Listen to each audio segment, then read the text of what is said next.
Questo servizio è offerto da FDL Studio, siti internet per la tua azienda.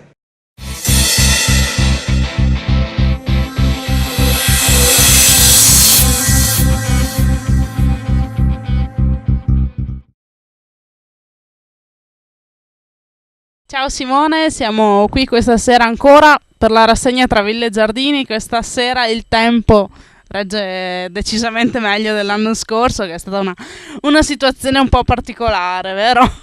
Beh sì, l'anno scorso eravamo a Melara e venne giù un nubifragio, eravamo lì con il coro dei minatori di Santa Fiora e pensa, avevamo fatto un viaggio lunghissimo per arrivare e c'era anche tanta gente che poi è rimasta così con le zampe a mollo. E è una serata che ricorderemo a lungo. L'anno scorso portavi uno spettacolo molto particolare, era quello appunto con il coro dei minatori di Santa Fiora. Quest'anno ancora una cosa diversa che ti porta un po' lontano da quello che è il tuo mondo, cioè la musica. Sì, questo è il mio debutto come attore con un monologo particolare perché si tratta di teatro di narrazione, di teatro civile, ma utilizza due ingredienti nuovi a mio avviso, o almeno un elemento abbastanza importante, che è il riutilizzo della metrica antica dell'ottava classica. La metrica, per capirci, quella dei cantastorie medievali o anche dell'Orlando Furioso, della Gerusalemme liberata, è un modo per rendere epica la storia degli umili. I ragazzi che vado a raccontare in questo Li Romani in Russia, appunto, in questo poema in versi, sono ragazzi che vanno alla guerra e sono giovani, giovani di borgata, giovani che parlano un linguaggio che oggi non esiste più, comunque comprensibilissimo. Li Romani in Russia, appunto, Li Romani in Russia è stato trasformato da me in questo spettacolo teatrale, è in realtà un poema, come dicevo, un poema di 1200 ottave, scritto da Elia Marcelli, reduce della campagna di Russia, che nell'ultima parte della sua vita si dedicò alla scrittura di questo capolavoro della letteratura, sebbene poco conosciuto, e volle lasciare un testamento con questa storia, un testamento soprattutto per le giovani generazioni. Quindi in un certo senso è anche attuale questo spettacolo, no? È attuale nel momento in cui ci troviamo davanti ancora oggi all'errore della guerra, all'orrore e l'errore di una guerra. Ci troviamo davanti a una storia sicuramente particolare della seconda guerra mondiale, perché è la ritirata di Russia del 41-43, in cui morirono quasi 100.000 ragazzi, rimasero lì nel ghiaccio, nella neve, nel freddo a 40 gradi sotto zero. Tra questi ragazzi c'era mio nonno che però riuscì a ritornare. E di questa storia però non volle mai raccontarmi niente, ecco perché oggi ho sentito il bisogno di raccontare io la sua storia. Tu vieni qui a Lusia in pieno Polesine con uno spettacolo in romanesco. Questo spettacolo per assurdo suscita più emozione, più successo soprattutto fuori da Roma. Al nord abbiamo fatto delle repliche insieme a dei cori di alpini che hanno una storia sono molto legati alla storia della ritirata di Russia, perché persero quasi il 90% degli effettivi e per dire, ecco, che è nato anche un connubio con le regioni del nord Italia, in connubio tra appunto i soldati che partirono idealmente, ecco, da quelli che partirono da Roma e quelli che invece partirono dalla Lombardia, dal Veneto, eccetera. E ci tengo a dire, insomma, che è molto comprensibile, poi se lo vedrete ve ne accorgerete questa sera. È un dialetto però bellissimo, non è quello che ascoltiamo nei film o in televisione o su dei palcoscenici di cabaret. È un romanesco puro e per questo probabilmente ha quel tocco di esotismo, di esotico che piace al pubblico anche del nord. Come ti ci trovi sul palcoscenico in veste di attore e non nella veste di cantante, di musicista, che è quella a te più congeniale? Ma ho dovuto studiare moltissimo per arrivare preparato a questo appuntamento e sono stato seguito da un grande regista che mi ha fatto scoprire, mi ha dato insomma delle indicazioni fondamentali per poter reggere l'attenzione del pubblico per un'ora e mezza da solo. Questo regista si chiama Alessandro Benvenuti, anche un attore molto conosciuto.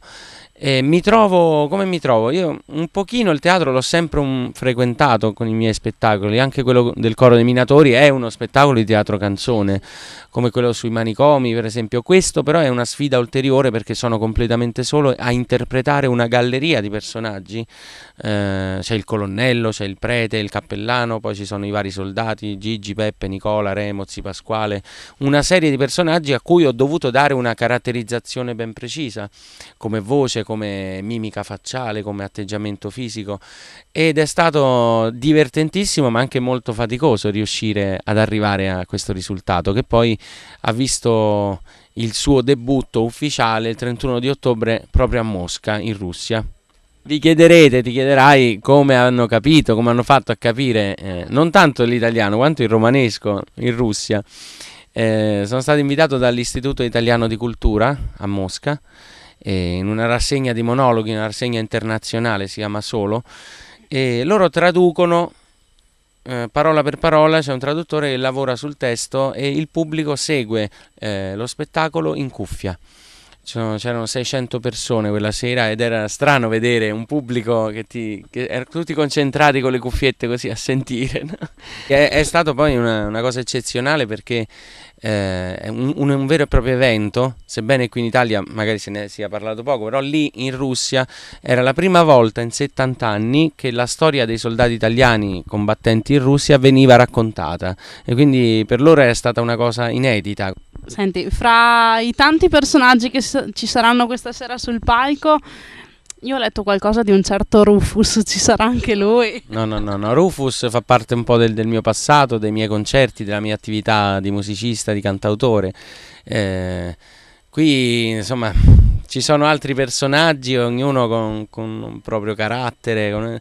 Devo dire che il pubblico poi, seguendo dall'inizio questa storia, si affeziona poi a questi ragazzi, perché li ritrova lungo il racconto e vive insieme a loro questo viaggio, partendo appunto da Roma, dalla caserma della Cecchignola, per arrivare prima in Romania, poi in Ucraina e fino alla Russia appunto, ed è bello vedere che questi personaggi prendono forma piano piano e il pubblico li comincia a riconoscere, ecco, anche appunto dalla diversa timbrica della mia voce. Una cosa che metterebbe a dura prova qualsiasi attore? Questa, devo dire sì, ma chissà quanti attori magari diranno che cosa si è messo in testa questo cantautore. La realtà è che è una storia che io racconto veramente con il cuore, perché mi appartiene alla mia famiglia, appartiene a tante persone che ho conosciuto in questi anni. E questo credo sia un po' un piccolo valore aggiunto che posso dare nella mia interpretazione, che comunque è un'interpretazione priva di atteggiamento accademico, prima di enfasi. Insomma, io non credo di essere un attore come dire classico. Racconto a modo mio questa storia e la racconto come la sento e come per farla arrivare meglio al pubblico, senza troppi fronzoli, diciamo.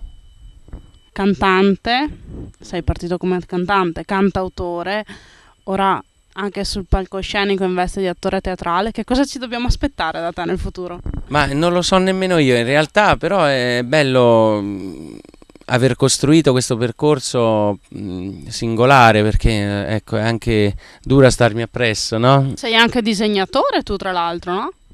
Sono anche un po' disegnatore, sì, però probabilmente nel futuro c'è da aspettarsi qualcosa, non lo so, un musical oppure una favola, chissà. Mi piace però, ecco, passare in questa tournée che sto portando avanti, passare da un pubblico magari 10.000 persone in una piazza e il giorno dopo essere in un parco meraviglioso così, con un'atmosfera ancora molto intima, con 200-300 persone e con una cosa completamente diversa. Cioè, io ieri sera stavo a saltare sul palco, a far ballare le persone, a farle divertire. Stasera cerco di raccontare, di dare spazio a un elemento importantissimo per me nei miei lavori, che è la memoria, e entrambe le cose convivono in me e mi piace, ecco, questo continuo stimolo che mi dà il mio lavoro. Bene, allora buono spettacolo. Grazie, e se l'avete visto stasera vi ringrazio per essere venuti. Se lo dovete ancora vedere tornerò, perché tornerò con i Romani in Russia da queste parti. Ci vediamo presto, grazie, e mi raccomando tiratevi su i pantaloni quando piove. Grazie mille.